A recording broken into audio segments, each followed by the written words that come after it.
You know, the first year or so, more than the second year, we miss Nip so much. You know, just the shock of everything. You know what I mean?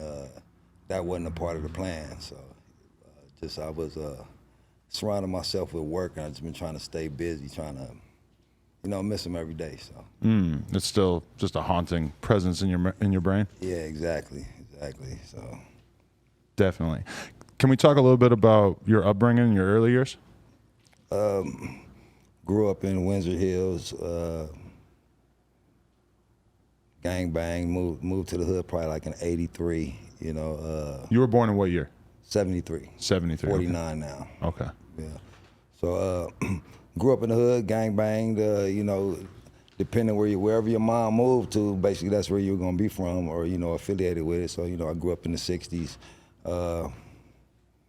Went to prison a few times, Okay, you moved there in '83. Had you not been exposed to too much of the street shit prior to that? No. That was all new to me. Colors, red and blue. I think my grandmother had bought me some red. Like these were the little karate slippers, little karate shoes was in back then. So I had the red ones, and I was wondering why you got those red ones on? I never knew anything about the colors, but I learned quick. Right. I learned fast. What was LA like at that time, from your perspective, as opposed to what it's like today? Well, back then, we were friends. You were neighborhood friends. We were all friends. We were homies. We if I had $2, you had $2. We'd piece up on a beer. We were friends. So nowadays, there's really no friendship. You might got one or two friends from the hood that you really mess with, but other than that, there's no friendship. So they took that away. The gang injunction. So now you can't be around your peers. So this guy around the corner that you normally would like go have a beer with, you can't have a beer. Now you're like, he's a buster, or he's this, he's that. But at the same token, you never had a chance to meet that person, even though y'all from the same hood. Do you think that there's more or less animosity between gangs at this point? Because on one hand, you still hear constantly about people shooting at each other and everything like that. But then on the other hand, you see a lot of people who are from neighborhoods where they're not supposed to get along, and maybe the music sort of allows them to be together. I've seen that over and over and over with the store, where somebody, I'm not even knowing, but somebody would tell me, this is big. You got this guy sitting across from this guy. They're together. That would never have happened if it wasn't for this being a sort of shared, safe space where they feel comfortable in that environment. Yeah. So it's a difference. Nowadays, like through Nip and YG and the movement like that.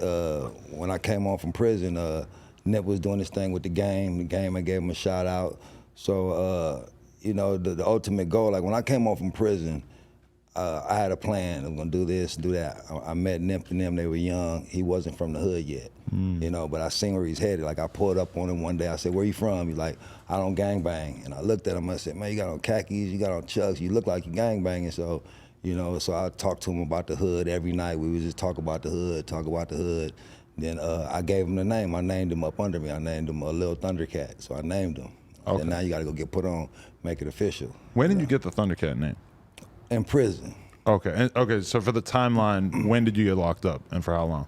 Well, I got locked up before I even met Nipsey. I got locked up in that was, I want to say 96 to 03.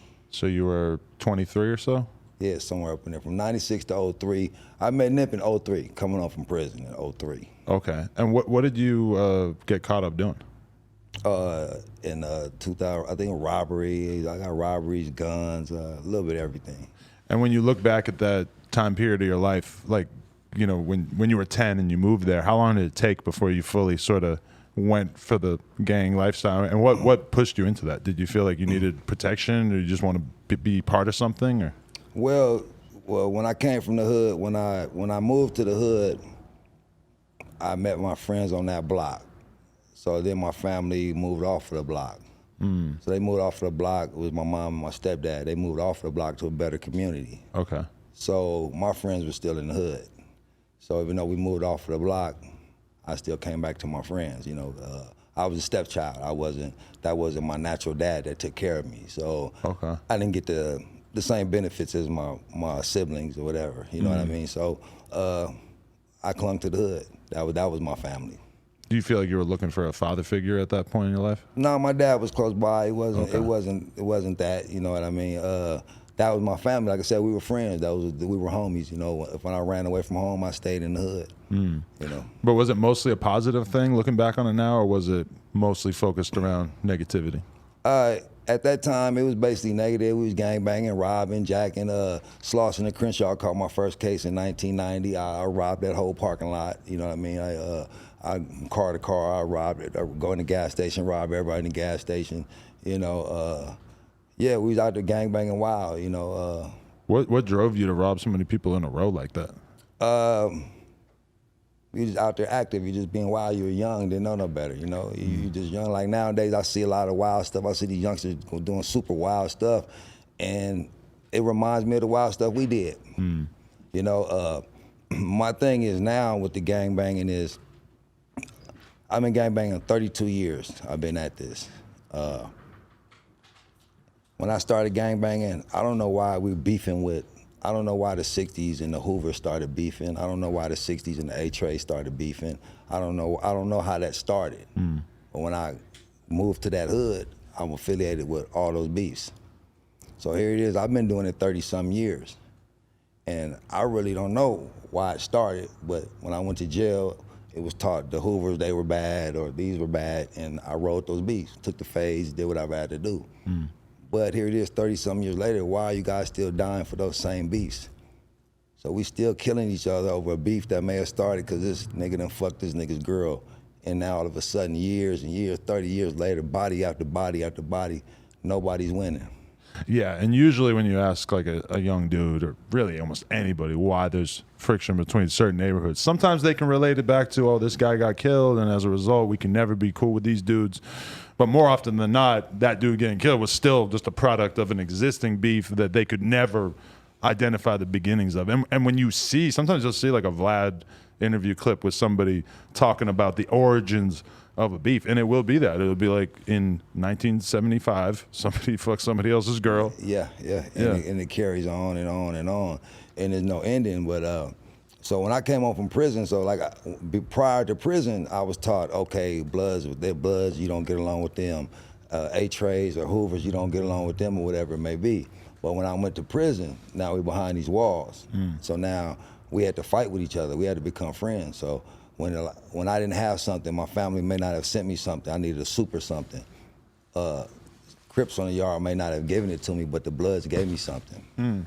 A person that was an enemy, when it was going down, I'm fighting, a Hoover had my back. So when I came home from prison, my outlook on Hoovers, my outlooks on Bloods, my outlooks was totally different. You know, my big homies taught me this, but when I went and I started functioning with Hoovers and different people from different hoods, like, hold up, this dude ain't no buster, this ain't, so I started thinking, you know. So when I came home from prison, you know, I had a whole plan set up. I'm gonna do the green team, the red, the blue, and we're gonna change our color to green. Cause you got red is Bloods, blue is Crips, you got brown, Hispanics, not too many colors left. But green is the only color we all can agree on. Money, earth, life, green. It's a solid, positive color. So I had a plan, let's unite. You know, I met up with Malik Spellman when I was young. They taught me, I was gangbanging. I didn't want to hear nothing about that positive stuff. You know, I was trying to get money. I was trying to move fast.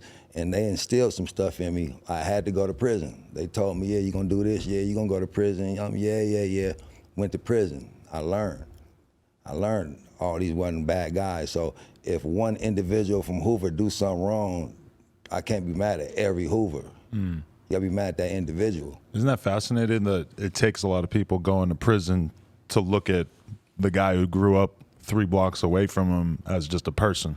Yeah, because you never had a chance to function with him. You never met him. So if I tell you, I say Adam's a bad guy, and you never met him, so in your mind you say Adam's a bad guy. Then you meet Adam, like, damn, hold up, Adam wasn't that bad guy. So, right.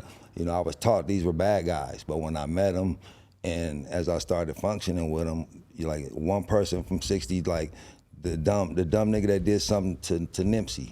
I can't blame it on the 60s. I can blame it on that one dumb ass individual that did something stupid. You You feel me? I wish I could say, oh, these individuals, I wish I had somebody I could take it out on, but it's one motherfucker.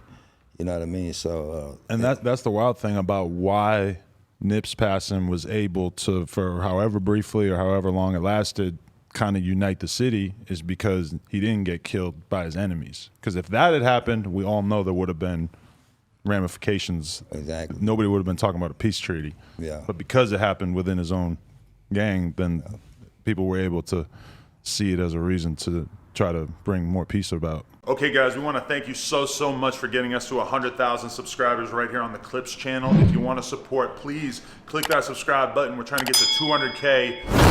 Thank you so much.